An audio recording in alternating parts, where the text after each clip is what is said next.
Kmalu se bo začela novogradnja in rekonstrukcija zdravstvenega doma Slovenska Bistrica. Pogodbo za naložbo sta v torek v sejni sobi občine Slovenska Bistrica podpisala dr. Ivan Žagar, župan občine Slovenska Bistrica, in Boris Medved, izvršni direktor cestnega podjetja Ptuj. Slovenjebistriški župan je ob podpisu pogodbe povedal: Mi zdaj ta zdravstveni dom že kar nekaj časa po fazah širimo. Na začetku tega mandata smo končali, čeprav vem, tisto prejšnjo fazo, zdaj smo že pri naslednji.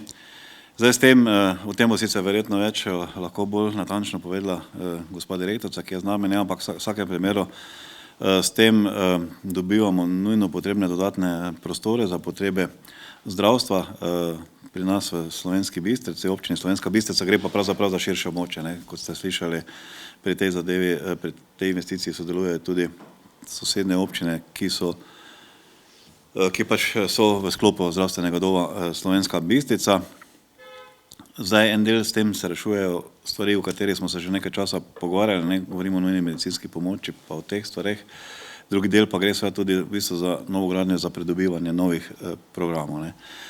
Kar pomeni, da se seveda nivo torej zdravstvene oskrbe v Slovenski Bistrici s tem tudi bo dodatno lahko zboljšal.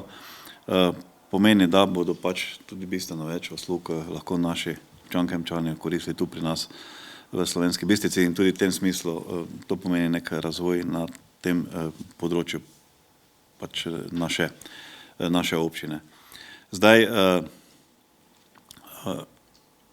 jaz tu seveda, ker gre za širitev obstoječega zdravstvenega doma, vem, da bo potrebno tudi nekaj potrpežljivosti, tako strani delavcev v zdravstvenem domu. Zdaj, naš zdravstveni dom je že pravzaprav ena mala bolnišnica, čas jaz v šali rečem, že zelo velika ustanova, ki se ves čas širi. Po drugi strani bo nekaj potrpežljivosti tudi potrebnih strani pač uporabnikov teh storitev, ampak glede na to, da bomo pa potem seveda imeli bistveno višji nivo, jaz upam, da bodo to tudi seveda razumeli. Zdaj ob tem so tudi pri nas pač aktualne te težave, ki so povezane z ostalim delom, to se pravi za parkiranje, tako da tudi kar se tega parkirišča tiče, mi smo v zaključni fazi in mislim, da bo šel v naslednjih dnevih oziroma tednih tudi razpis za to vrstno za parkirišče. Še to je treba reči, za ti objekti in jedni in drugi, o katerem sem govoril, se nahajajo pravzaprav na kulturno zaščitenem območju. To še pa dodatno povzroča težave pri pripravi dokumentacije. In to pomeni, da bomo imeli recimo novi zdravstveni dom, ki pa je že takoj kulturno zaščiten, se pravi. Isto velja tudi za parkirišča.